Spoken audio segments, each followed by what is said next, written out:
In this lecture, we will learn about how to convert a decimal number into its equivalent binary number.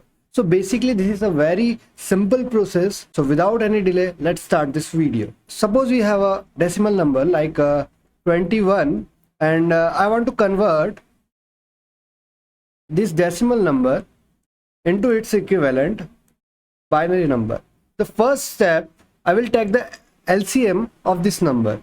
Okay, so from the division method, I will write 21 here and the 2 here.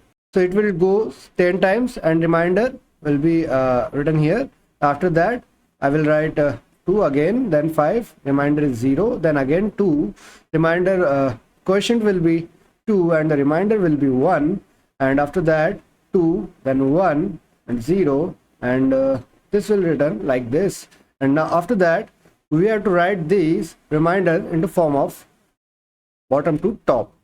So what we get 1 0 1 0 1. So this is the binary equivalent of 21. Thank you so much. See you in the next video.